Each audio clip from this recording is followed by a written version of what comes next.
What is up, everybody? Welcome to another episode of Limited Resources. This episode number 770. My name is Marshall. I'm one of your Limited Resources, and joining me on the line, all the way from Denver, Colorado, it's Luis Scott-Vargas. Luis, week one of Duskmourn.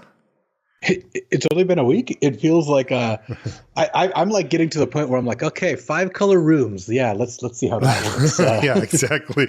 Trying out the more extreme philosophies in the format. I don't know exactly how many Duskmourn drafts I've done in the last week, but it's probably like in the 50 to 70 range is my guess. Wow, you've been jamming.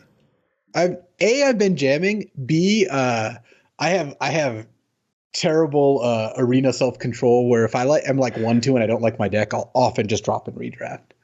I see. Yeah, I've also been jamming. I think I'm probably in the 20s at this point for drafts, but I haven't done any dropping, but I have definitely done a fair bit of force dropping, as it were. They would not let you continue to play because you already have that third loss comes up on you real quick sometimes. Yeah, I've had a very rocky start to the format, but in the last few days, it's definitely started to right itself. And interestingly, I've still been enjoying it. And, a lot of times when you hear people say, I don't really like this format, it's because they've been losing at it. And that hasn't been the case. I have been losing and I've been liking it. We're going to talk about that on our format breakdown. We used to call this our first impression show, but it always felt like what you said, Luis, that we were already such a good chunk of the way through figuring out the format that we changed the name, and that's what we're going to be doing today. First, we want to say thanks to everybody who supports us on Patreon. It's patreon.com/limited resources. If you'd like to support us there, we'd also like to thank Ultimate Guard.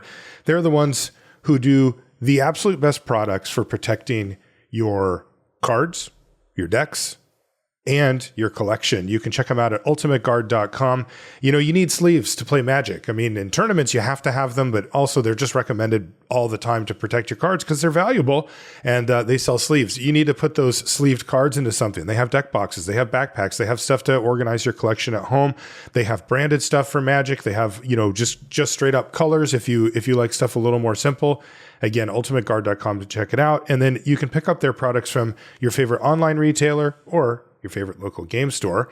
Patreon question of the week. I knew I forgot something, Luis. Let's see. I put it in the show notes. Well, I put You put a question in the show notes? Oh, you put the thing. Yeah. That's why. It's because you put it in. It's because I can't. It's because I can't put the Patreon question of the week in because I don't have access to the Patreon. Well, yeah, you're not a patron of the show and not a supporter, as it were. Let's see here. But while you find this, I do want to just give a huge shout out to Ultimate Guard. The Cube Worlds thing that they have run. I mean, they're going to do coverage of it in Vegas and all that. It's just been one of the coolest tournaments of the entire year. Like the feeders and the qualifiers and the 64-player drafts culminating in these, the single limb, and then 8 people are going to go draft a live cube and keep the cards. Like, that is just one of the coolest tournaments I've ever been a part of, even if I'm not actually at this point competing because I have been eliminated like you from the arena drafts. And I just really like that. So even if you're not in the market for Ultimate Guard stuff, I hope you can at least give them some props because this has been such a cool experience. And I hope it'll happen next year. And I actually am planning on streaming the draft itself. So I'll be doing coverage on my Twitch channel when that comes around. Okay. Well, I might be doing coverage too. We'll see. Cool. I will be restreaming your coverage without so you could listen to Marshall if you want, or you could get the real insights on my channel. I'm just going to snipe everything. That's fine. As long as people are watching it, I'm happy with it. I got a question from Radnor who had asked us something similar before, but this is a different one. Hi, Marshall and Luis, and of course, Producer Jeff. Ooh, Producer Jeff getting the shout outs now. I often find that when I lose a game to a difficult decision that I made, it can sometimes be hard to balance trying to learn from my mistakes while preventing falling into results-oriented thinking. Do you two have any particular techniques that you like to follow that balance and ensure you learn the right lessons? I wouldn't call it a technique, Radnor, but you're definitely on the right path. I think that for the most part, if it can be difficult to be honest with yourself, right? I think that, you can see that just go out into the world and talk to people about their problems. And a lot of times you'll find that proclivity is to blame other things that they were at least partially responsible for. And that's one of the best things League of Legends ever did was make it a team, like it's a team game. So when you lose, you just blame your team. You don't have to blame yourself. You Totally. can always blame your team. In Magic, Mana Screw, you can always blame Mana Screw. Really easy to blame that. Or I drew 2 lands in a row down the final stretch of the game. And I think it's important for most people to have something external they can blame to continue having fun in games they lose, which says something about our overall psychology, I suppose. I think so too. And, I think that, the antidote to all of this is trying to get as close as you can to the actual truth, right? Which is very difficult. We perceive things different ways, et cetera. But,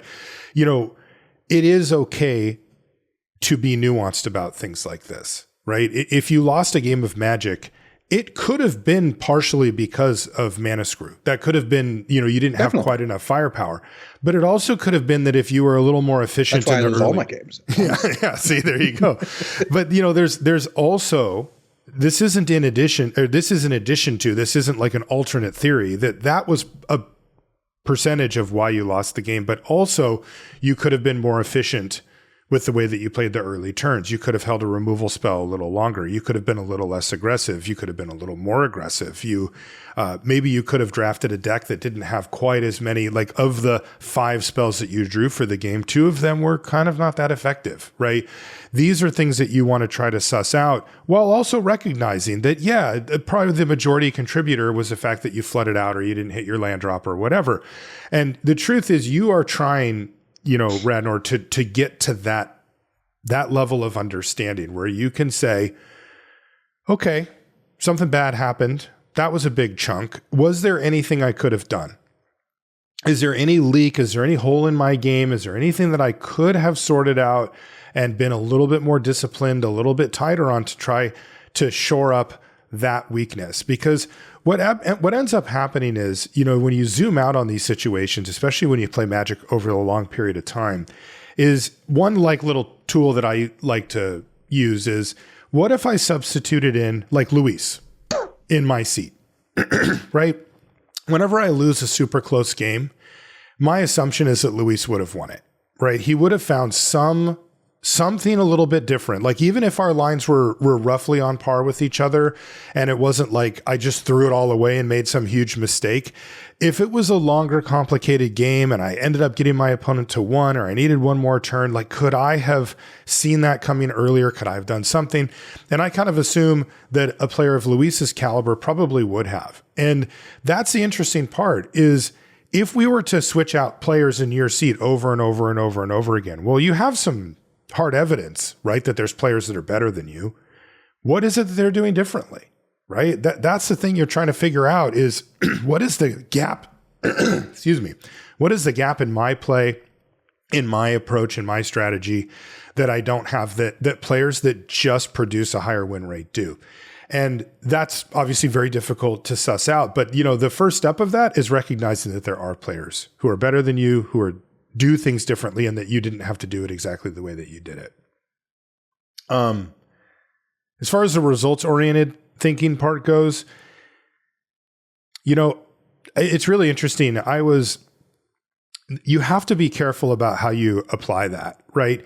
The pristine use case for results-oriented thinking are times where the decisions are all fully front-loaded, meaning you have to make a decision with a certain amount of information, and the rest of the things that happen after that are unknown to you and that, are relatively unpredictable. Or if they are predictable, they're going to happen regardless of what you do after that.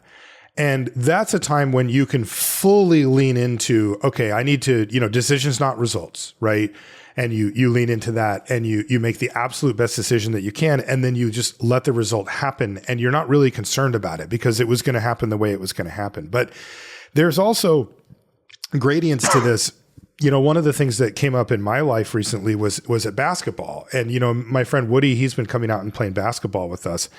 And, he's a Magic player.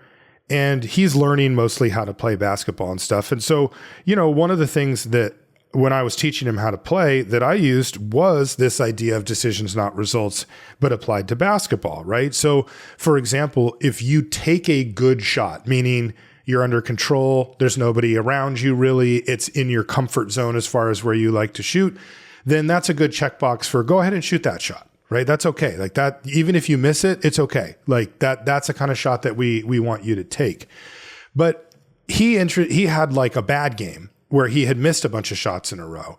And after the game, we kind of got into an argument because I said, man, you didn't play very well, for the first part of that game. He actually kind of got it together later. But I said, for that first chunk, it wasn't very good.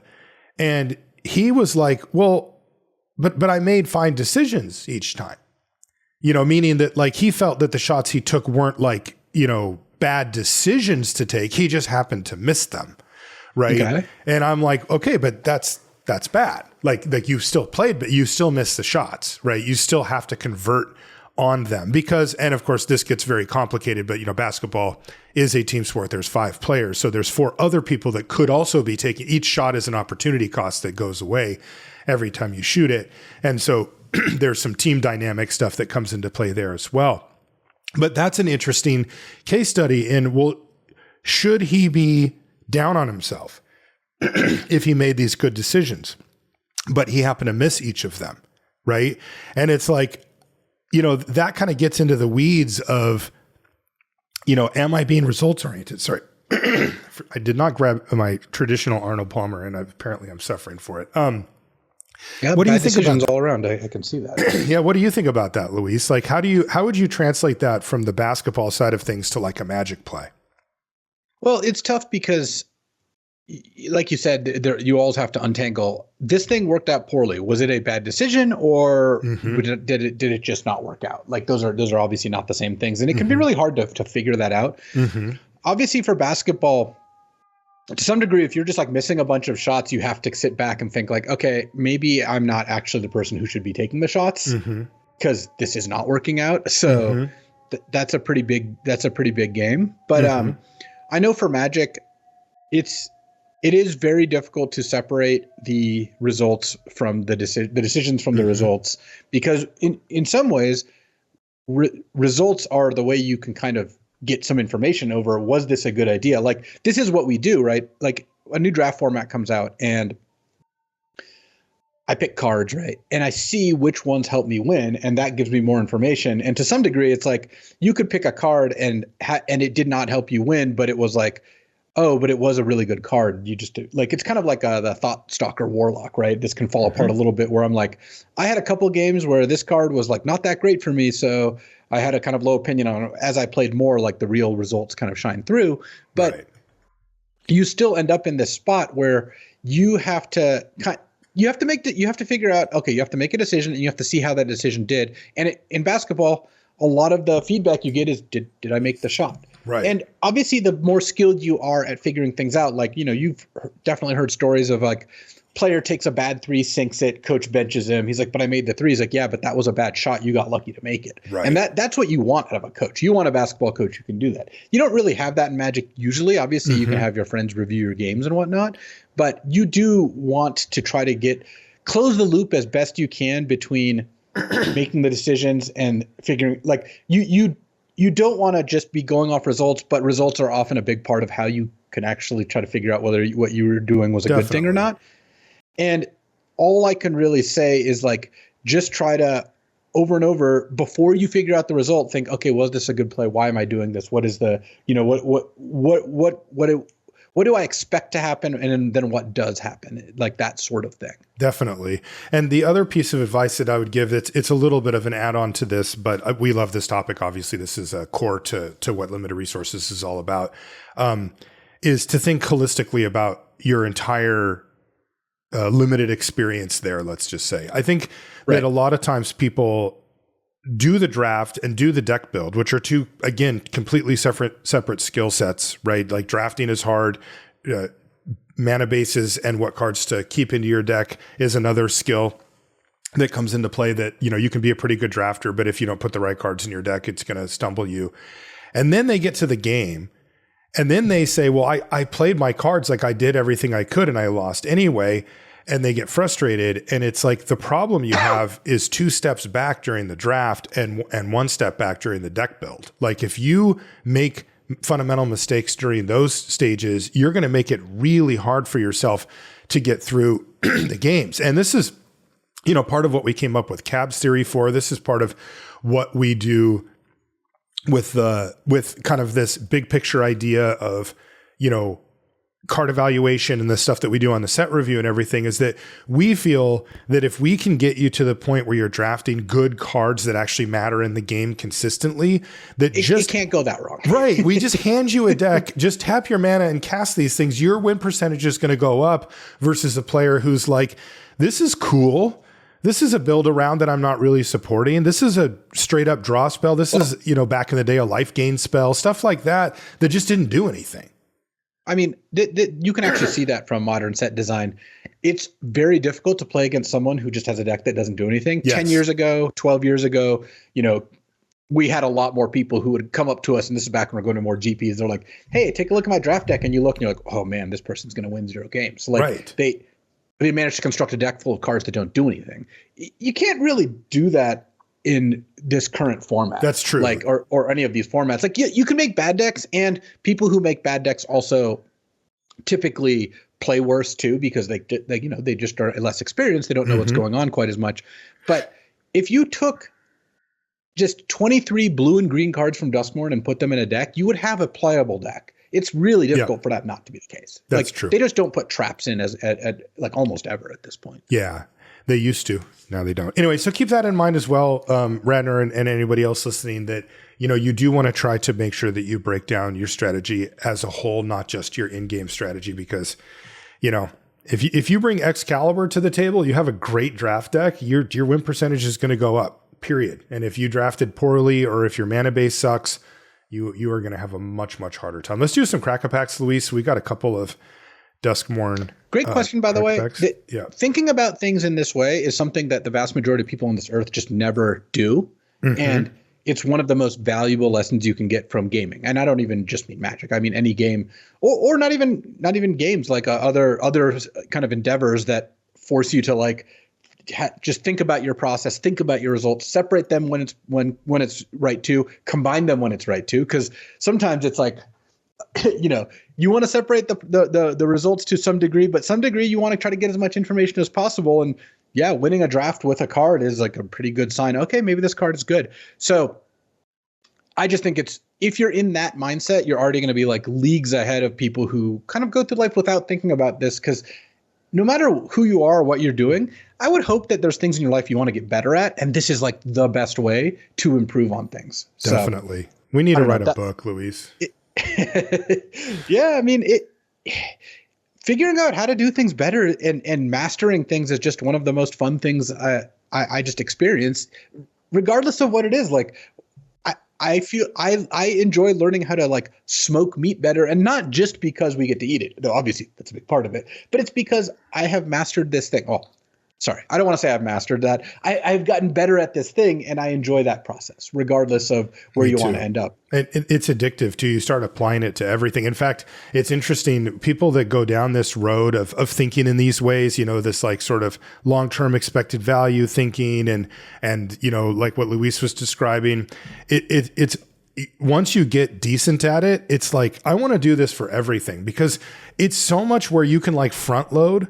Right? Like you can put a good amount of decision making into something, and then just, you don't have to deal with it anymore for the rest of your life. Right? It's like, it's almost freeing, just to understand, okay, here's how I do laundry. Here's how I approach job interviews. Here's how I apply for, something that I want to get, whatever. Here's how I handle my money, right? Like that's obviously a huge, component of life, because it causes so much stress if you don't handle it well. And all of these things, you can feel it kind of fall away. And the funny part is that it gets to the point where you actually have to go, hey, this probably isn't one of the things that you want to do this on. If you want to just go have a good time and go for a walk or whatever, just do it. You almost get to the point where you overthink this kind of stuff. So, but at any rate, there's a lot of runway before you get to that point, and it's very, very fruitful. We'll start our book almost immediately. Let's do some Cracker Packs. First card out is Raucous Carnival. That's the red-white 13 land. So let's kick things off with a bang. The lands are very good in this set, not only because they sometimes come into play on tap, which is nice, especially often when you need your to play your 6-drop. Being able to draw an untapped land is good, but also this format's got a bunch of things that point you towards wanting to take lands early. Splashes are definitely real. Red-white a little less so, but I had a really nice 7-win deck with Jeskai and another 5-win deck with Jeskai, which were just kind of like Jeskai kind of control. And I got to show you this deck later, Marshall. It's a blue-white deck with 2 red cards. And no, I showed you and Paul. The 2 red cards were Overlord of the Bilges and Fear of Burning Alive. I had 2 red cards exactly. They both were double red, but I had like 7 non-basic lands, like 2 Terramorphic and like 5 of the duels. So I just played blue-white and splashed both of them. So the lands are high picks. Also, there's plenty of playables. Just like in every set, your last 4 playables are interchangeable with the last 4 cards you cut in most cases. So while I would really hope we don't first pick a red-white land, second, third picking these lands, not that unhappy to do. Next is Meat Locker and Drowned Diner. Meat Locker is the one that stuns it's a room, 2 and a blue that stuns a creature twice, and then there's Drowned Diner, which is 3 blue, draw 3, discard 1. Yeah, so the reason I like Meat Locker or Drowned Diner so much is that it's a tempo play, 3 mana stun a thing for 2 turns even. And it's a card draw spell, draw 3, discard 1. The combination of those 2 things is really nice, while also being an enchantment that you could sacrifice, a room which has a bunch of synergies. And again, it's like a C+ common. It's not a card I want to take in the first couple of picks, but I've been liking Meat Locker. It is kind of it has done well for me in almost every deck I've played it in. Yeah, have you found that it's significant about like survival creatures or whatever, and the stunning stuff is a little less less exciting? Partially because survival is not a great strategy overall. I don't think green-white is one of the color pairs that's lagging a bit. I mean, one of the ways you can look at it is if you look at the win percentage of Baseball Bat, it's not that high. And Baseball Bat is a really strong card. Definitely. So that gives you a clue as to how good the archetype is. It's not that Baseball Bat is bad. Here, let me see what the current percentage that thing is. kicks my butt every time it comes down. Oh, every time my opponent plays it, I feel like I lose, but it's got a 50% win rate. That's crazy. That's like 4% lower than just the average card that a 17 lands user puts in their deck. 50% win rate is terrible. Yeah, not good. Wow. I was not expecting that. I thought you were going to say it was like 55, like 1% above average or something like that. And the reason I mentioned it is because I had seen it a couple of days ago and I thought, wow, that's weird. But then I thought, oh, I never draft green-white. Like the one time I did, I lost badly and I don't play against it that much. Okay. Yeah. Green-white. And then you looked up the percentages for the different formats and they're not that good. Yeah. 53.6 currently for green-white, which is a little below average. Next is Resurrected Cultist. This is the 2 and a black 4/1 with Delirium. You can bring it back. I have not been impressed by it. I prefer not to play. Yeah. This is one I've avoided mostly. Look, I like the idea where you get to mill it or discard it and then bring it back. So you end up in getting like free value. But there's a couple things wrong with it. One is that I just don't want to cast a 3-mana 4/1 because it just trades for like a Glimmer token or a Spineseeker Centipede or any manifest. And 2, by the time you can bring it back, it's just not that high impact. So not a card I've been enjoying. No, it's high mana intensity for not a great return. Next is Ragged Playmate. This is the 1 and a red 2/2, and you can pay 1 and tap it to have a creature with power 2 or less not be blocked this turn. Yeah, I mean, this is a fine card. It's not a card I'm like stoked to take early, but in red-white specifically, it's got some nice little combos. You can make like an attack in the box unblockable, hit him for 6. You can just ping like late in the game, you get him to like 8 life. This is a card they have to kill. Yeah, very much in the filler camp, but there. Don't make a sound. This is the mana leak, 1 and a blue counter spell unless they pay 2, and if they do pay, you get to Surveil 2. You get a little consolation prize. Really bad card. I would just highly recommend not putting this card in your deck. I just think that there's too many ways it doesn't work because the person you're playing against has like a room in play they can just unmorph. There's a flash thing. It doesn't counter that effectively it's just overall like not the card I really want to be putting in my deck. It's performed quite poorly for me and against me. Yeah, and the Surveil 2 thing as a consolation prize is not just isn't worth anything. It. Yeah. Next is interesting one, Bashful Beastie. So I was talking to Luis before we started recording, actually on our live recording, blah, blah, blah, behind the scenes thing that you can get on Patreon. And we were talking, I try not to look at 17 lands much in this first stretch, you know, from when we finish the Rares review to when we do this show. I kind of try to like to form my own opinions about stuff. I've gotten some, like Jay, my friend Jay's told me some stuff. So not a big deal or anything like that, but I don't like dive deep like I will for this show where I kind of go, okay, what do we got? Also, you know, sample size matters and 17 lands needs a decent chunk to kind of start to see trends show up. But one that does is Bashful Beastie. This is the 4 and a green 5/4. When it dies, you manifest. Dread. It's like, yeah, it's doing really well. Like way better than, you know, because we kind of have these, you know, in that middle ground where they're like, yeah, they're pushing these are fine, they're playable, etc. But you know, these 5-drops are so replaceable that, you know, you usually don't need to go for them. But win rate wise, this guy's doing pretty darn good. Yeah, it's solid. It's not a card I prioritize, but it's a card that I'm happy to put in my deck when I get it later, which typically is kind of where it ends up. Yeah, I mean, I guess what I would say is this is on the higher end of that medium spectrum. Like it's still not great, you know. Don't get carried away with it. Next is Shepherding Spirits. That's the 4 white 4/5 flying, and you can plain cycle it for 2. How is this one doing? So I did want to talk about the land cyclers because I think that you nailed it again, man. In general, they're a little bit better than they have been in the past. I think there's a couple reasons for that. One that's big is Delirium. Like so, especially like the red, green, and black ones are I think pretty good at just setting that up. The other thing is they're nice to manifest. So I mean, imagine if a thing I'll often do is play like 16 land 2 land cyclers or something, or sometimes 16-1 if I've got enough cheap cards. And if you at some point manifest, you know, a snapping branch, whatever, the green one, slavering branch snapper, if you manifest that instead of a land, it's just that could be a game ending swing that you're just getting to flip that up. And they're just like big things that you can cast. Something I run into a lot in this format is like getting near decking. I think I was telling you that like I have had a lot of games end where one of the players just has a couple cards left in their deck. Not tons of like actual decking, though definitely some, but a lot of games that go really deep into your deck, and having a land cycler or two that you can use to close out a game is just really, really important. So black even has the reanimation kind of theme.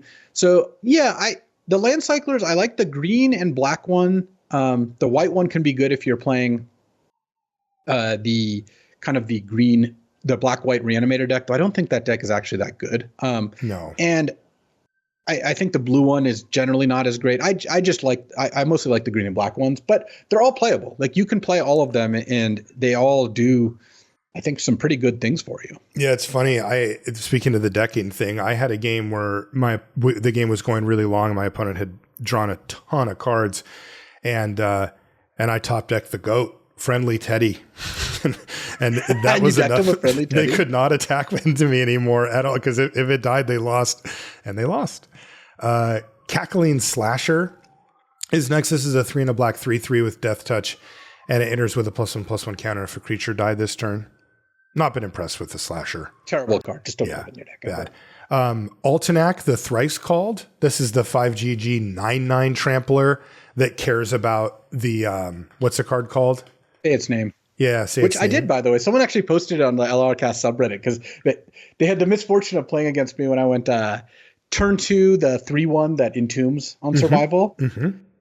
Turn 3, I say its name, hitting a second one, attack with it. They didn't block with their creature because they had like an Oblivious Bookworm or something really valuable, right? Oh man! And then I got the third one and Altanac them on turn 3. No way! That's nasty. Yeah. Unfortunately, it was not recorded. I was just playing. BK was chilling with me, and we were jamming. But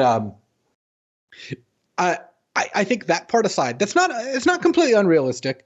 But that part aside, Altenac is still a pretty good card. 7 mana, 9/9 that draws a card when they deal with it. And especially if they have like a meat locker that doesn't permanently deal with it, maybe you'll get multiple cards out of it.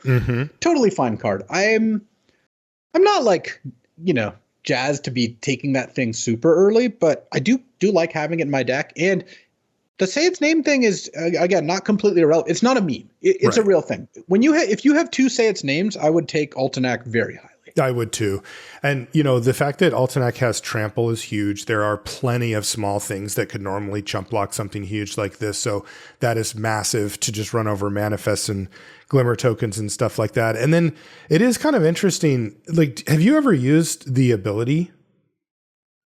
No, but you can. It's like I saw one person do it once. You self-mill. Yeah. The problem with the ability is because you don't have like actual fetch lands, right? Terramorphic aside, I guess. By the time you have a land in your graveyard and you'd want to do that, you're probably better off just holding Altenac and casting. It's not that expensive to cast. Right. 7 mana. Next is our first uncommon. It's Wickerfolk Thresher. This is the 3 and a green 5/4, which is already pretty good. And then it has Delirium.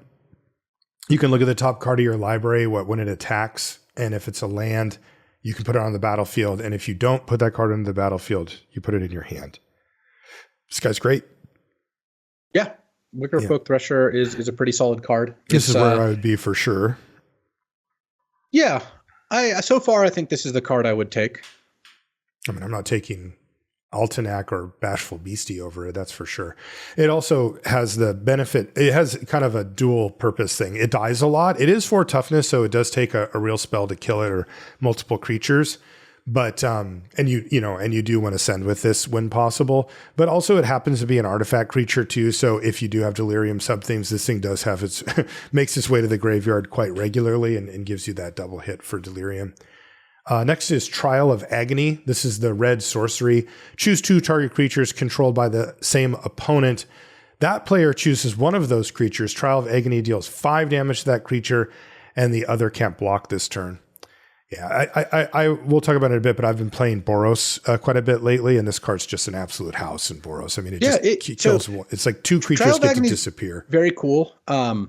It's a card that in the right deck is great, and that deck wants to be one that's attacking. So if you can cast Trial of Agony when you want to attack, you end up being pretty happy with the result. I don't think you want it in like a controlling deck, because too often it's just like basically you're shocking like one of their manifests or something, right? Because you're not getting much value out of the blocking portion. But when you get to, they've got a 3/3 and a 4/4 on tap, and you spend 1 mana to neutralize both blockers, that is pretty big. The cool thing is you'll get this card kind of late. And one of the things I'm enjoying about this set is I'm looking at 17 lands data. Like you, I don't really look at it for like the first 5 days or so, and then I start, kind of taking an eye. Also, I think the data gets better over time.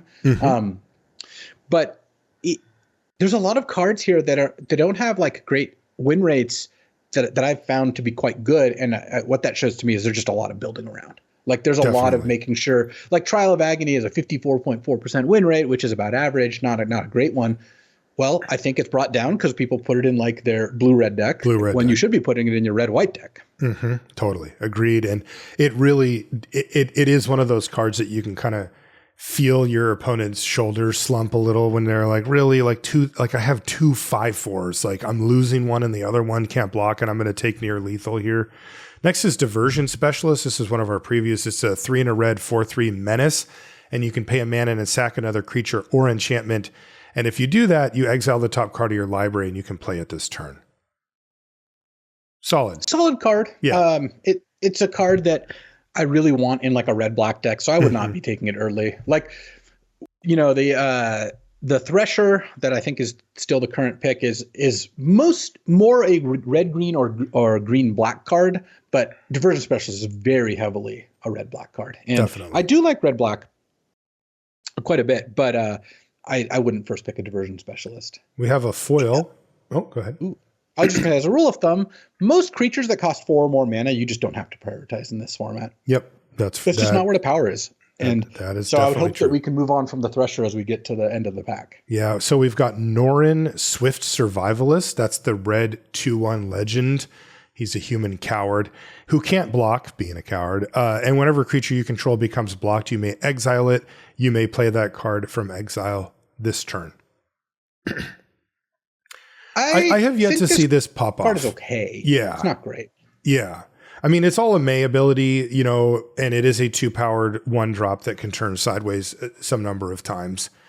But I have yet to see this card really do the thing where you're just like, wow, you know, like, holy smoke. Because you have this one window. Like, it means that, like, if they choose to block and your card does get exiled, you have to recast it that turn or it's just gone. If you know, so you're either making the decision to trade or whatever the combat is, or you're willing to dump your mana into the thing. It's all optional, so there's no real downside here. But like, I have found that most of the time people are like, yeah, sure, just let it happen, and then they just cast their next thing.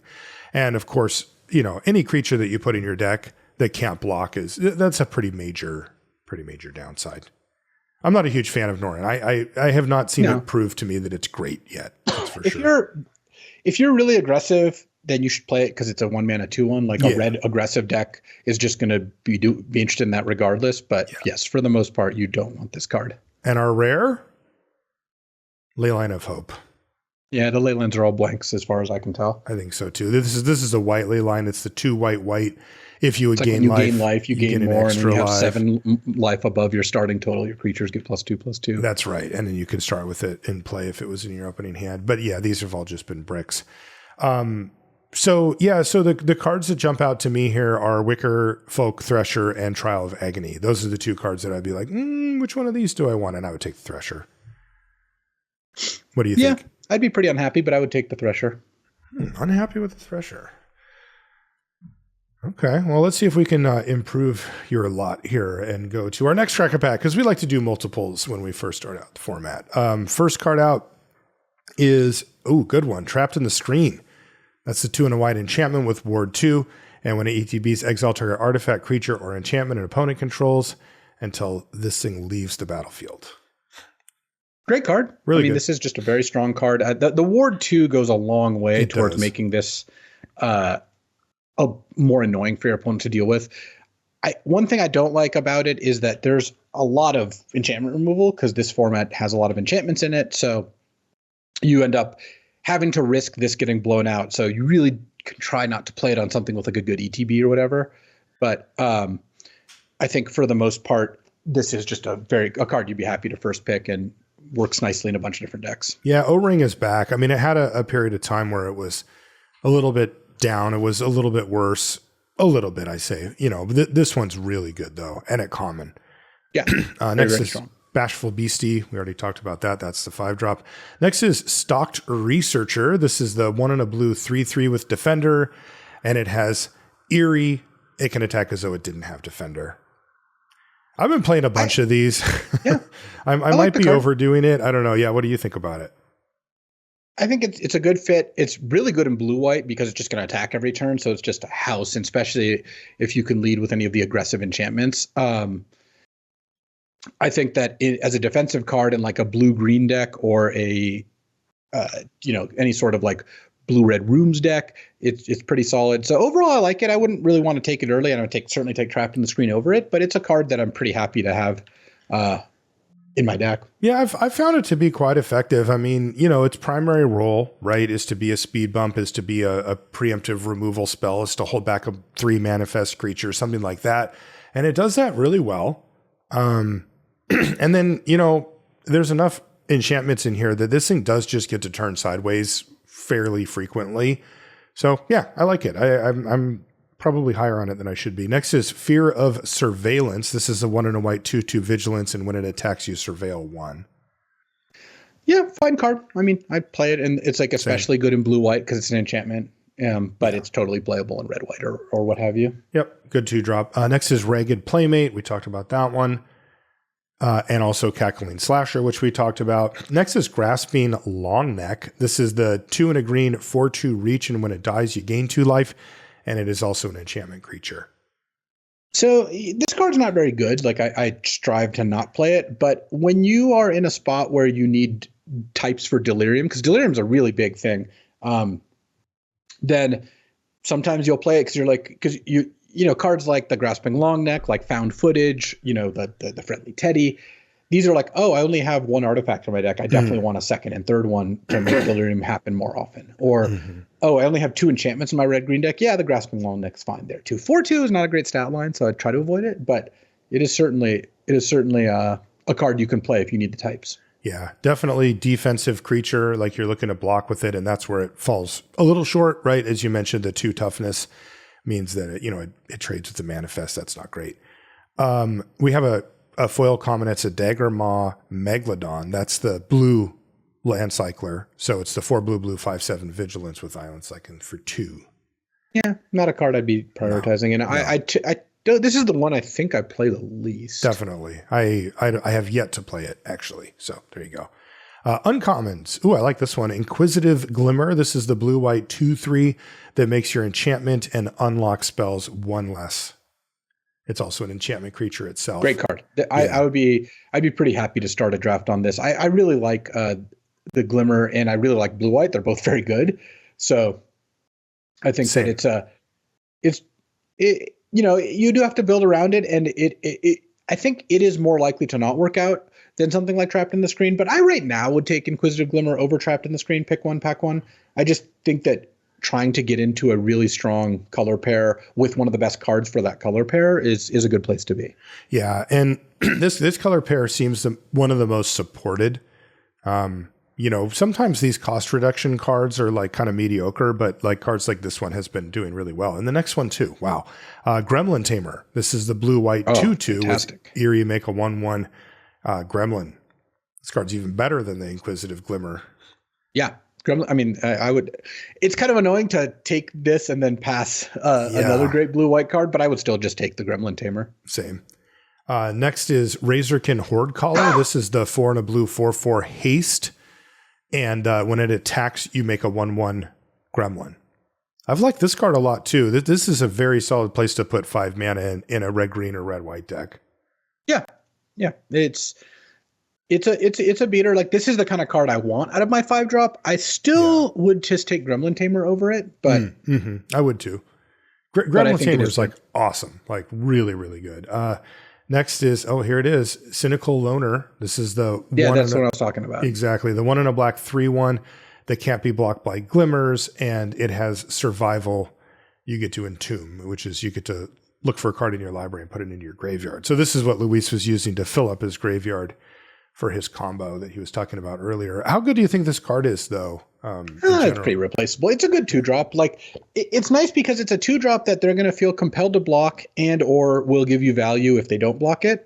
So, like, you can often end up in a spot where this card is just going to do some good trading off. But it's not a card I would, like, build around or spend a lot of time trying to make sure it works. Yeah. The rare is Marvin Murderous Mimic. That's the 2 mana 2/2 that has all activated abilities of creatures you control that don't have the same name as this creature.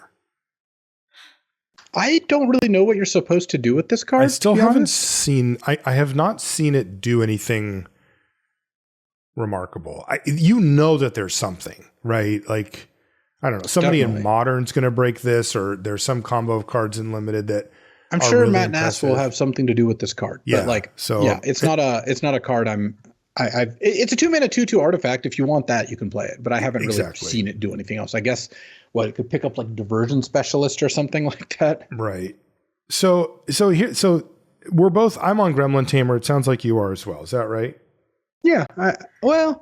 Yeah. I would take Gremlin Tamer for sure. So what's your order here, though? Like we've got Tamer, Glimmer, Trapped in the Screen, and Razorkin Horde Caller as kind of standouts. Honestly, I think as long as you don't take Inquisitive Glimmer, the other 3 are all pretty great. Like, you're going to be happy. I think the safest pick is probably Trapped in the Screen, but I don't know that means you should take that. And I would just take the Gremlin Tamer and just try to. It's a gold card, so it's the most constraining, but it's gold card and a good color pair. So yeah, and arguably it's one of the build arounds for that color pair. Yeah. Okay. I agree with you on that. So let's get back. So let's talk about big picture stuff. What are your early takes on the format as a whole?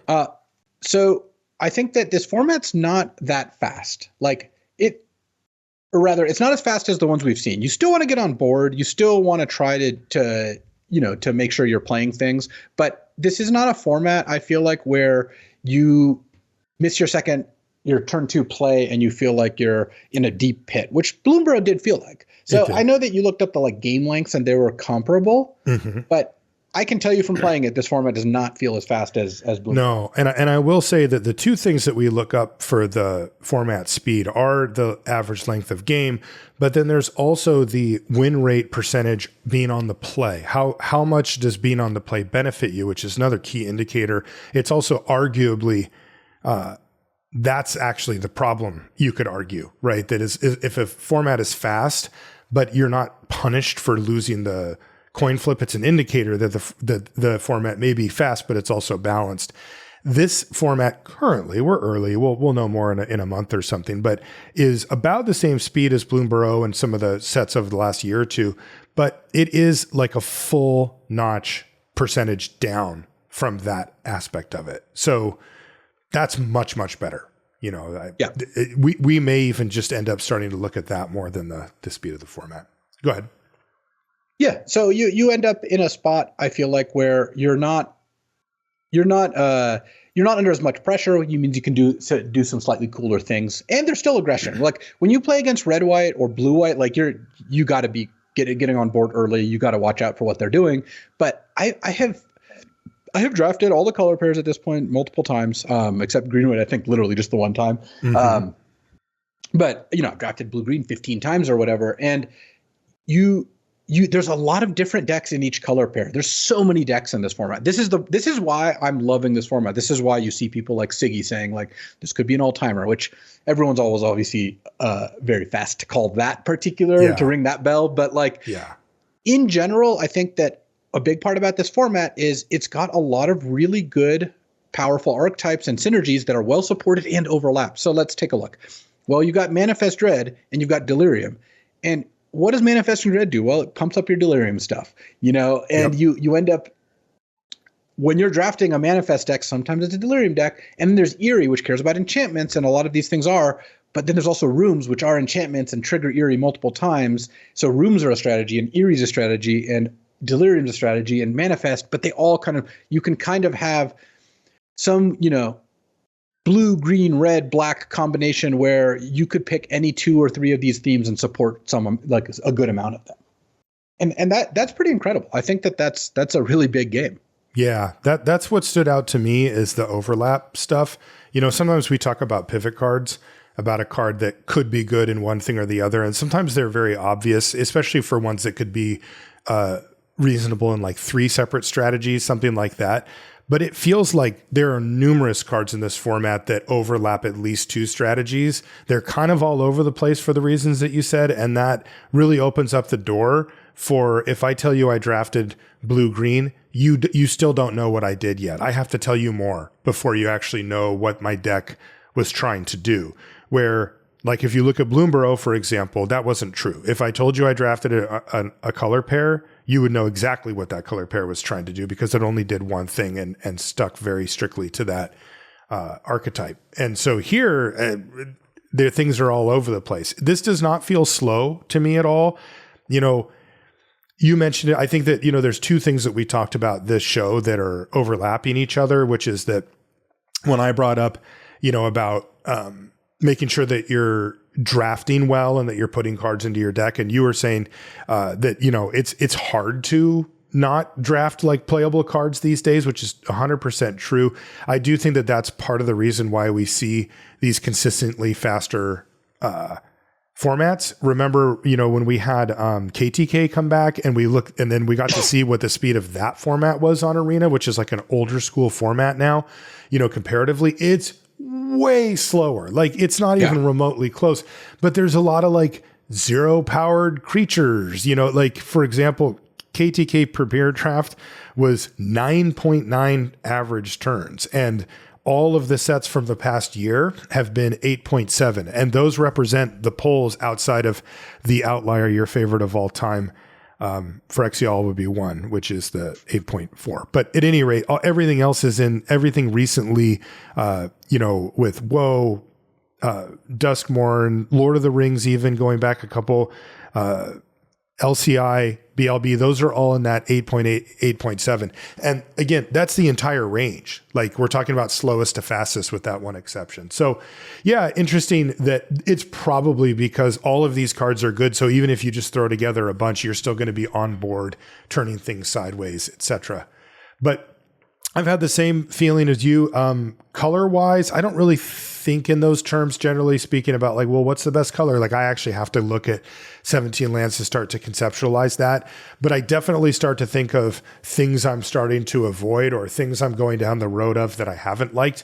And of course, that leads me to the things that I do. And the things that I've liked the most, are blue, white, and red, white. And those are currently the top 2 formats. So that's been good by the way, this has been a journey. This is, if you look at what I've actually drafted, it has only been recent that I've started to more focus in on those because those have worked. But I was taking a lot of black early, which I think is not a great starting color. I think it's more support color style. And I was also taking a lot of survival stuff and trying to make that work. And finally got sick of banging my head against that wall because, as you mentioned, Luis, that deck has been mediocre at best. Yeah, that it's kind of unfortunate, but that I would say that overall the mechanics have gotten there so well that maybe one not getting there is not a big deal. Yeah. What about blue red? I also have tried a bunch of blue red and have had mixed results. It definitely feels like either I'm just like so far ahead and just like there's all these synergies popping off and I'm crushing, or I have 3 rooms and to show for it I have a couple of manifest creatures and I'm getting ran over. It's kind of one or the other. I have had some really good blue red decks, but it doesn't come together quite as often. Like I've had a couple double, triple, 1 quad smoky lounge decks that are like room based, but that strategies certainly does not always work, and the rooms can be a little bit clunky if you don't have the smoky lounge providing a ton of mana. I've also, like I mentioned, had some pretty nice success with some like Jeskai decks, but overall, I would not generally try to go into blue red unless you had a pretty strong reason to. But okay. One of the things that's cool is 3 colors also very supported with all the common lands, Terramorphic Expanse. Obviously, if you're green, you get Spineseeker, Centipede, and Moldering Gem, and threats around every corner. A lot of fixing. So when we get to the decks portion, where one of the decks I wanted to talk about was kind of like the Sultai Amalgam, like at least what the skeleton for kind of that strategy looks like. Okay. Yeah. Just before we get to that, I did have one thing I wanted to bring up that you and I had chatted about before that seems really highlighted in the early part of this set, which is, we have 17 lands now, which can, and, with the help of like our set reviews and people discussing things online, the baseline for a format starts to become clear very quickly. Like we feel like we've already starting to get a handle on it, and the set's only been out for a little while. And that part used to be like, if you had that would put you way ahead of most of the competition, which is probably still true actually. But if you're playing online, people know about 17 lands and how to look this type of stuff up. Sure. And so your baseline gets filled in pretty quickly. So the question for us competitive players becomes, well, where's the meat on the bone? Like, where can I get my edge? And it's really started to feel like for all sets, but particularly sets like this, that the edge comes through in a little bit of a different way than it used to, which is that you have to be more context dependent, right? You can't just say this is a good card. That doesn't work anymore. There are some cards that transcend archetype and just are good, fair enough for those. But for the most part, the question that if somebody says this is a good card, you should say in which archetypes? Like right. There are color pairs, and if they say a card's bad, the question, becomes, and it always has been, but here I think it's really highlighted about, well, is it actually good or at least playable in some archetypes rather than dismissing it as just simply bad? And this set really seems to be highlighting that. Yeah, and I think knowing what what each deck does, what each deck is trying to do is just going to be the way you succeed in this format. Definitely. And I think that that's the most important thing is that this, especially if you're planning on playing like arena opens or any higher level tournaments, or if you're just making a good run for Mythic or whatever, but you want to take it more seriously, this is where you really need to know your stuff about each archetype. And this is where you need to know which cards fall off in some archetypes and which cards actually do better in some archetypes. So speaking of archetypes, Luis, let's real quick, I'll just go over the current list. But as we know, draft is self-correcting, so we'll see. But basically, the archetypes break down into two broad strokes chunks. There's 6 decks that make up the upper half, which are at or above the sort of average win rate for a 17 lands player. And then there's 4 decks that fall a bit below that. Currently, it's blue, white, and white, red at the top, and then red, green, green, blue, black, red. So the sacrifice deck made it, and then Golgari, that's black, green, kind of make up that upper 6 chunk that, are at or above. And then just below, but below is Selesnya, then is it. So blue, red. So the Rooms deck is a bit below. And then as you and I both had thought, the white, black Reanimator deck has proven just not quite there, and it's below. And then bringing up the last of the 10 archetypes is Dimir, the blue, black deck. Yeah. I mean, that does line up with kind of what I've been feeling. And Same. I think that I really like drafting green. Green is really good. Blue is really good. Those are, like blue and green are the 2 colors I draft the most. The white is also good. I mean, honestly, all the colors are fine, and even black is like the worst color. Still, you played a lot of decks. Like totally. I don't feel like this is a particularly imbalanced set in terms of that. No, it feels really good color balance wise, at least in the early stages. With that said, let's talk about a couple of archetypes that you and I have been drafting and just some notes on them. What's one that you wanted to talk about? I want to talk about Sultai. Sultai is a deck that basically there's like the blue-green theme, which is Manifest, and then there's the green-black theme, which is like Delirium / graveyard stuff. And what I really like about these decks is that they overlap really nicely, and you're just kind of drafting this like mid-range deck and trying to basically figure out which themes am I trying to support and build around those. So like there's a couple main engines. So for Manifest, you've got Oblivious Bookworm and Threats Around Every Corner are like the 2 best engine cards that I've found. Bookworm's just amazing. 2 mana, 2/3 looters every turn, no mana. Yeah. Like, also haste, like it loots right away. Right. So fantastic. And then of course it draws you a card if you put a Manifest into play or flipped up a Manifest. In fact, flipping this one off a Manifest is just incredible because you can just turn it face up and just draw a card. It sees itself. Threats Around Every Corner is fantastic too. It's like just a really good way to ramp and get a ton of lands into play, which is good because it lets you flip your Manifest, lets you spend all this mana. You just never run out of stuff to do. Then you have like Paranormal Analyst, that's the 1/3 that when you manifest, you whatever card you didn't put onto the field goes into your hand. One reason I hate this card is like I misclick with it a lot because if you cast like Under the Skin and it's like mill 2, you manifest 1, you choose a permanent to put in your hand. Oh no, I just chose the permanent that would have came to me anyway because of Analyst. I've done that too. Really annoying. But Paranormal Analyst is fine. It's a lot weaker than Bookworm and Threats, but it's still a fine reason to build around it. Then there's Growing Dread. That's the blue-green manifest. And when you flip something up, give it a +1/+1 counter. I see this more as an instant speed manifest Dread than anything else. You don't get the counter that often from it. Yeah, because of what we talked about in the set review about how often you actually get to. But if you start with an early Bookworm, yeah, you want to be blue-green, maybe splash, maybe not. If you start with Threats, it obviously helps splashing, but you do want to concentrate on that.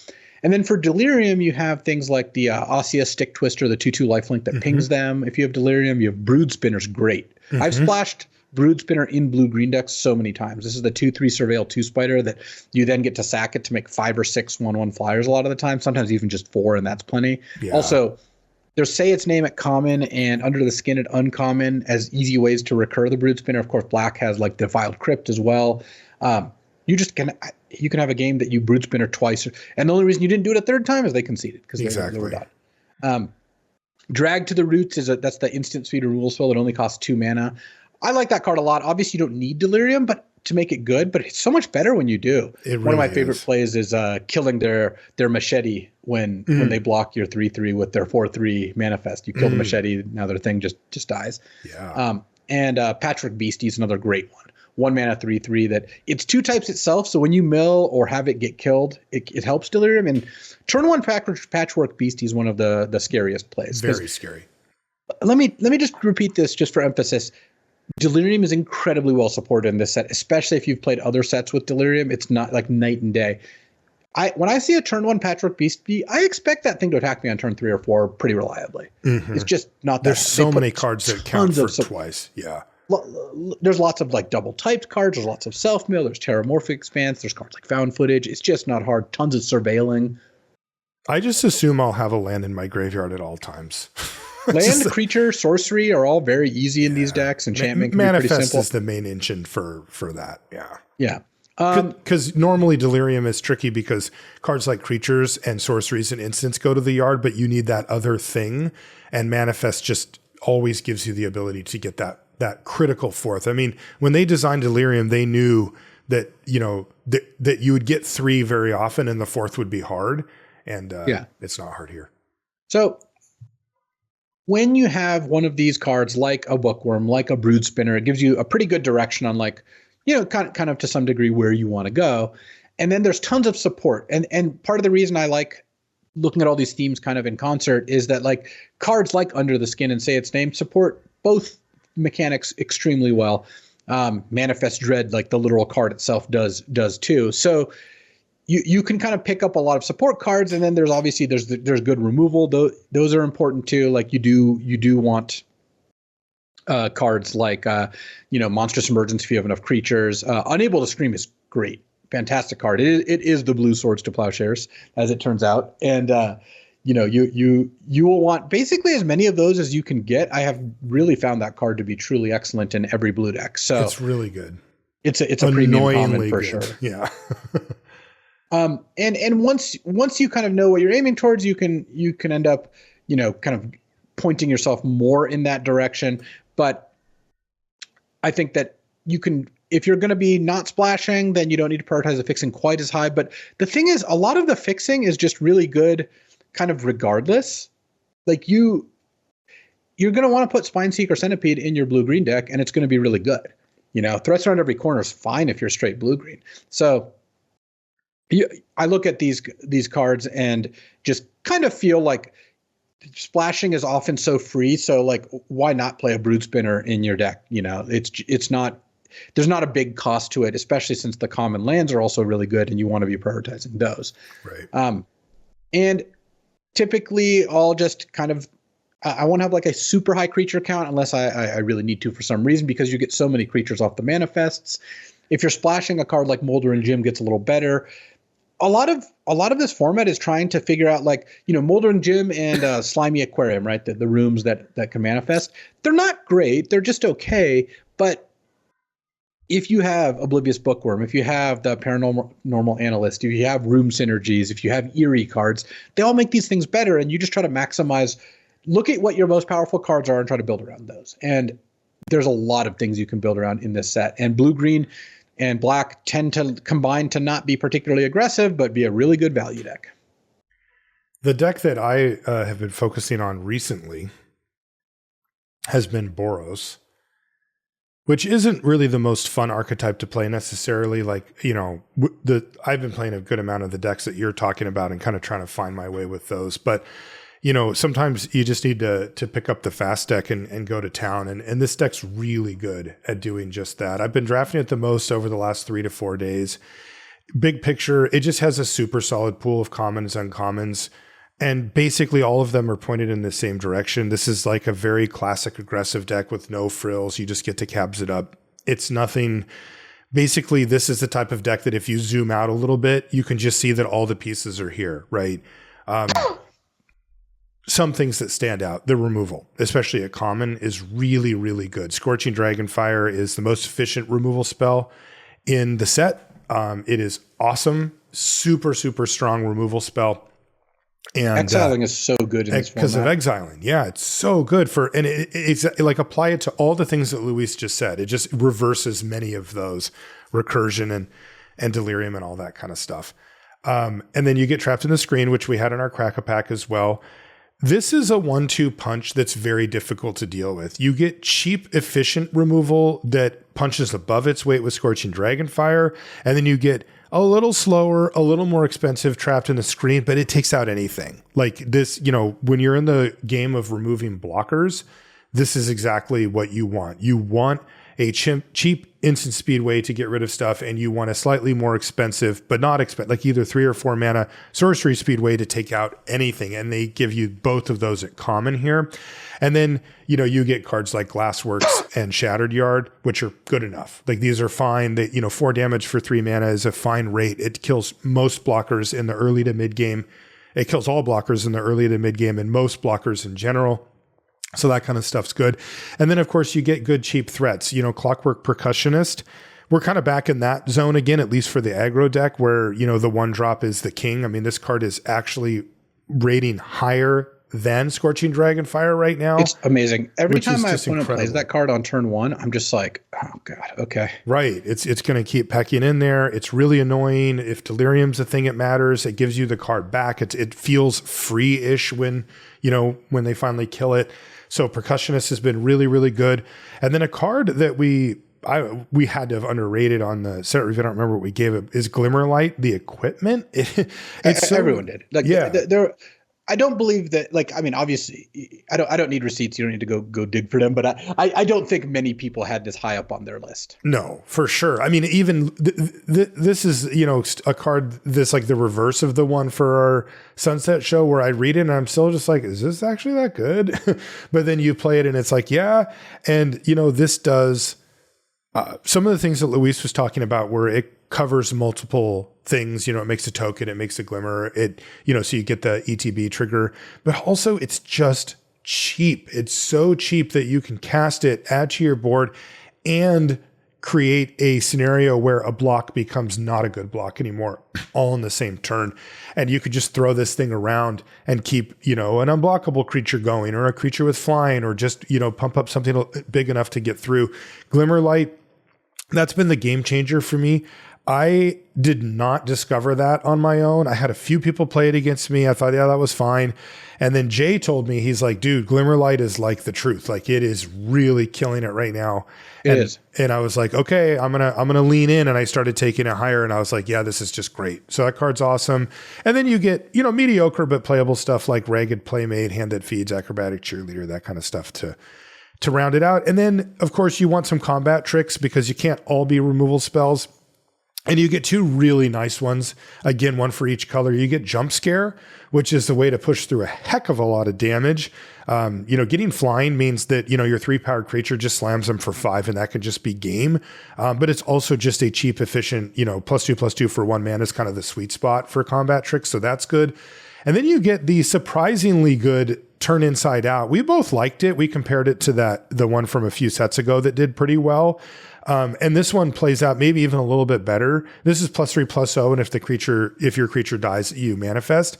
And this thing, man, it trades up a lot. Like your 2-powered creature trades for almost anything. Your 1-powered creature trades for most stuff as well, and you end up ahead on the transaction. But then on top of it, you can just use it to push through 3 extra damage. Like this stuff happens. Like Jump Scare, you're dead, happens, and Attack with Everything. Okay, 3 things get through. I pump up one with Turn Inside Out, and all of a sudden you're dead. These are just large chunks of damage for 1 mana that can use, we call it reach, right? The ability to finish off the game, without being able to attack on the ground or to get through. These are like the kind of cheap tricks, if you will, that will allow you to push through a little bit of extra damage. And then big picture wise, the deck, uncommons and rares. I didn't put any of those. These are all commons that I talked about on this section just to kind of lay the foundation for the deck, but they are really, really good. Like if you look through the red uncommons and the white uncommons, and then God forbid you go up to the rare level, it gets better and better and better. And these are of course a big part of the equation as well. as you move your way up. But yeah, look, if you're having a hard time and you kind of need a palate cleanser, for, let's say you're trying to draft the decks like Luis was talking about, and it's like you can't quite figure out how they all work together, I would definitely recommend trying Red White. It's arguably the best deck in the format. The game plan is super solid. All the cards point in the same direction, and the power level is really high. Arabella and Midnight Mayhem are just incredible uncommons. Which one is that? Which one? The 2-mana 1/3 doll, and then and then put 3 gremlins into play, give menace. And that card's so stupid. I knew it was good. I took it last night. I first picked it, and I was like, this card's just been so awesome. And then today I was like, how good is it? And it's the best uncommon right now. Like, okay, well, good pick. Pack one, pick one, or whatever. Also, by the way, Luis, I got to pair it with the 2 red enchantment creature that gives your guys. Oh yeah, the Enduring Courage. That guy. That's a good combo. That's even 9 just damage. Painter's Studio, like Defaced Gallery, the one in the red rune that gives attacking creatures +1/+0, like that's totally that's a big game. By the way, too. when I figured out that you could just play that on turn 2, like if you didn't have anything else to do, it's a big moment for me. I was like, wait, this just stays here and does this thing anyway. You had some individual cards that you wanted to discuss. Yeah, so we've got we talked about some of them throughout the course of the show, but I want to talk about Shard Mage's Rescue. That's the 1-mana enchantment that gives hexproof and +1/+1. Card is awesome. You should be taking this pretty highly because in blue-white, it also is often going to give you like an enchantment trigger, and you end up in a spot where you just like trade this for not only like 3 or 4 mana from them as you stop a vanish into whatever, or murder. You also just get like, I get to make a 1/1 token, or I get to draw a card or something. So, card I lose to a lot. I kind of mentioned earlier, but Found Footage and Keys to the House are both good ways to get artifacts in your graveyard if you are short on artifacts. And when it comes to Delirium, I don't worry about my creature count generally because you just almost always have enough. But I love like having a Terramorphic Expanse or some Self-Mill to get my lands in the graveyard. And then I want like roughly 3 to 4 of each other type if you can. Sorcery, instant, enchantment, artifact, And that just makes it more likely that you end up with Delirium at some point over the course of the game. Mm-hmm. Have you had a chance to play with her against Sheltered by Ghosts? Yeah, that card is a complete beating. That card's I'm actually trying it in my Vintage Cube. I think it's a strong card. Oh yeah, I like that, especially for decks that are trying to do their own thing and not have that much removal. That's really good. Yeah, that card's it is actually currently the best uncommon by 0.1% over Midnight Mayhem. Switching from when we started the show, but at any rate, Shelter by Ghosts has been more or less a mythic uncommon so far. Also, Unnerving Grasp, the Mana War, killing it. Yeah, well, I mean, I think everyone could have seen that coming, Yes, I agree. What other cards have caught your eye? We were definitely wrong on Toby Beastie Riffrender, the 2 and a white 1/1 that makes a 4/4. That card's like a B+. Like that card's just really good. Definitely been performing well. And then one of the ones I wanted to mention was Grand Entryway Elegant Rotunda. That's the 1 and a white, make a 1/1, and 2 and a white when you open the room, 2 +1/+1 counters. This card is really good if you have ways to make use of it. And this is like another card which I really enjoy having in the format of if you do have good, like you have Gremlin Tamer and, Inquisitive Glimmer and all these other ways to make these things work, then this card is just awesome. It's so backbreaking when you cast this and it's like, you're getting Optimistic Scavenger is getting 2 triggers. Like this is the card you want to combine with Eerie stuff. And if you don't have that stuff, it's actually kind of a weak card. So you really have to make it work. And this is one of the ones that really rewards you for doing so. Yeah, I just looked this up just to give you a snapshot of what we were talking about before about viewing these cards in context, because I really like Grand Entry Elegant Rotunda, and I had been taking it fairly highly, and I was really surprised to see that, on average, its win rate is actually very mediocre. Not that good. Yeah, it's at 54.9%, which I believe is like dead average or like tiny bit above that. So that's way less than I would have taken it. But I just did a quick check here. If at this time we put it into blue-white, where it would theoretically be at its best, right? It is performing at a 58% clip in that deck versus I'm trying to set it up for failure here and success, but I tried it in white black, and that is at 52%. That is a massive swing. I mean, 6% in game in hand win rate is like, that's the difference between the best card in the set and something that's just okay or whatever. So this really, really matters. Like these things have to be viewed in context, especially in sets like this. And if you don't view them that way, you're going to miss out. It's that simple. You are not going to understand that in blue-white, you really want as many Grand Entry races as you can get your hand on. And if you're playing black-white or, in red-white, it's medium, right? It's kind of in that 54%, that kind of split the difference range. Get this. This is insane, Luis. In white-green, 48.6. And to be clear, some number of these some amount of these percentages does reflect that white, green, and white, black are like two of the worst decks. Yes, but you're taking a hit for that. But even for that, like it's still also just like it's a 10% gap between it in one deck versus the other, and that's not just that one deck is 10% worse because it's not. Right. Right. So yeah. Anyway, Grand Entryway still a thing, but make sure that you use it appropriately. What else you got? And then the last one I just wanted to mention was Disturbing Mirth. Which one's that? That's the red black enchantment. That card is still getting picked pretty low, and it's really good. I've had a couple red black decks that were truly excellent, and just two copies of Disturbing Mirth in each was critical to that.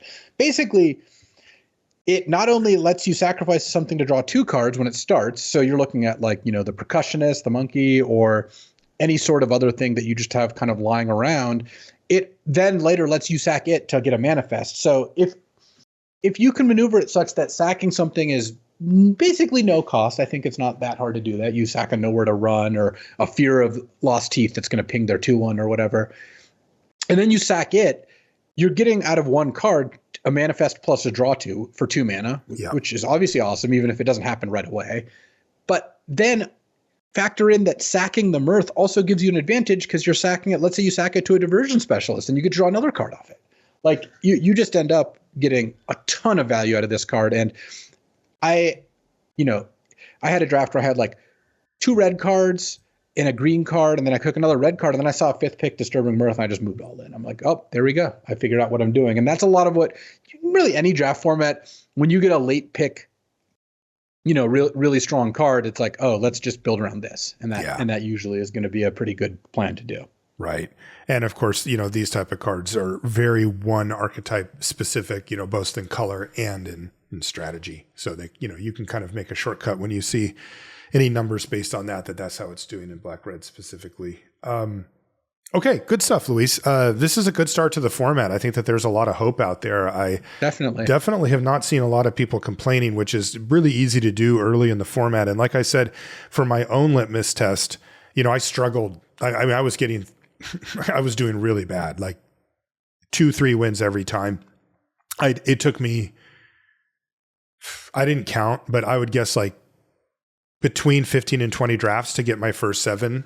Like I sent it to Jay. I was like, I did it. I actually, I'm back. Like it took me a lot of drafts to do that. And you have to remember that normally early in the format is when people like me have the biggest edge, right? Because I can lean on my experience and the show and that kind of stuff to suss out the cards very quickly. And then also there's a flood of players that don't normally play limited playing who aren't as good as the ones who we'll be playing against in a month and a half, the grinders, our listeners, that type of stuff, who are kind of still around drafting because we love drafting. So the combination of those things means that normally when the set first comes out, it's kind of easy mode. Like you're playing, generally speaking, lesser quality opponents and you have a bigger edge on them. So it's kind of this 1-2 punch. So I'm not used to losing this much early in the format. And the fact that I'm still excited about this set, I think says a lot about, the potential that this thing has. Cause I know you've been doing well in the format and you've been really enjoying it. So yeah. Oh, I did remember one more card I wanted to mention, which is Malevolent Chandelier. That's the 6 mana 4/4. I have been liking exactly one copy in some of my blue-green decks I or bet blue-green you black have. decks.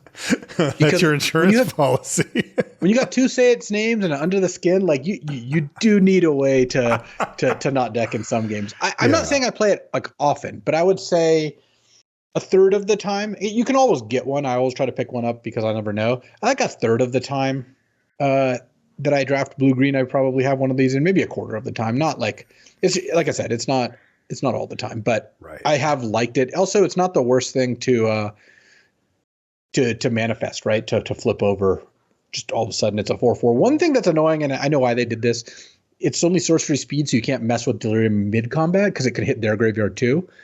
It does mean that if you get it in play, you got to put your cards on the bottom, so you can't like upkeep, flip it, and then use it to not deck. Like it is only sorcery speed. Well, why do you think that they didn't want it to be able to mess with Delirium? On the board tricks is something they try to stay away from. I see. They just don't want to have it sitting there. Okay. That makes sense. Yeah, that card is funny because when it does come up. This is it's a kind of sideways on the board trick where it's like, oh, that thing can put cards on the bottom. Okay, so they stop and throw some decking. All right, I'm going to attack you. It's like, okay, I'll block your 4/3 with my 4/4, and then I'll put your only enchantment back. And it's like, oh, yeah, I can do that too. Dang, that sucks. Right. The reason Wizards is pretty against on the board tricks, and I do tend to agree with them, is there's not many more feel bads than you attacking, your opponent blocking, and you binning your creature with them presenting you with no hidden information. Like, I remember at DP Vegas, one of the big ones with Modern Horizons, where you had the tap to give a creature -2/-0, Saltfield Recluse. Yep. My opponent, there's a big crowd. It's the last round. My opponent attacks a 5/5 into my 5/5. I like block and use Saltfield, and they just have to bin their creature, and there's like they turn beat red. You know, that's brutal. Oh my god! Like I enjoyed it though. I'm sure you did. I'm getting embarrassed thinking about that. That sucks. But yes, so that is why on the board tricks are used sparingly. Oh man, we've all done that, but that's a real position to do that in. Anyway, good stuff. Let us know what you think. You can find us on social media, Marshall_LR and Luis's LSV, pretty much everywhere. You can find everything related to the podcast over at lrcast.com. I want to thank our Patreon supporters at patreon.com/limited resources, as well as Ultimate Guard for supporting us. Thank you so much for that. We really do appreciate it. That's going to do it for this one. We'll be back with more Duskmourn next week. So I just wanted to follow up on my sign off last week. Indeed, Wizards did disband the RC and gain control of Commander, expropriate target format. And while I think the circumstances were pretty unfortunate, I do think as WotC, like this is what I would want to have and happen anyway. So I'm really not surprised that this is where they ended up. I would caution people from like thinking the sky is falling too much. Like, yes, on the one hand, Wizards is in business to make money. Yeah. And that's what business means, right? Like that they're a company, they have shareholders, they have people telling them, hey, you got to do this thing, this and that. But I know the people at Wizards love Magic and love Commander, and they're not going to mess up the format if they can help it. Like obviously that maybe sometimes they will, there's a thumb on the scale that like points towards like, hey, let's not ban, the Jeweled Lotus equivalent because a lot of people bought this card, and that, that is a metagame kind of sorts decision. But Gavin, Verhey, and all the other folks there, like they live, eat, and breathe Magic. They do. And they're going to want to make Commander as best they can. And sometimes they have constraints they have to work with, which is, again, they're responsible to their superiors at Wizards/Hasbro. And, ultimately some of those people don't care very much about how fun Magic is because they're trying to, optimize their business. But I would not think that this is going to be a huge sweeping change. And isn't the whole conceit of Commander that you can also just kind of make your own experience? Like I'm really not surprised, but am disappointed by how ugly the community reacted. Even if it did give Wizards that kind of perfect opportunity to snipe back their format. I feel like it was also like one of the classic, like the overreactions were very online based. Like I saw, a couple of polls, like one that Josh Lee Kwai did where, the choices were like, do you like this ban or do you not? And it was like 50-50. Like if you didn't see that, you might think that the entire Commander community was up in arms about this. And I just don't think they actually were. I think that, it's the squeaky wheel thing. It's like some people got out of pocket about it. and said stuff, that was way too over the top, and apparently things. I mean, the got combination of like it being online, we all know how anonymity makes people behave terribly. Right. There's a huge population here, and of course, the bottoms, the dregs of the population, are going to make things pretty unpleasant. Like, oh, you mean Commander players, or? Well, I just mean the bottom, No, like the bottom percent of any dregs any of the population. I love the LR listeners, but trust me, the bottom percentage of the LR listeners who say really mean things to us, like, yeah, I could do without that. Definitely. It's not very difficult to figure it out, Yeah, no, so, for sure. I think overall, this whole saga is unfortunate, and I'm sure in many ways frustrating, and I'm sure there's a lot of people who had a really bad week over it. But if you play Commander, I wouldn't think the sky is falling. You're going to get to play Commander. Wizards is going to try to do their best to safeguard the format, and you don't need to worry too much about like how that's going to all go down.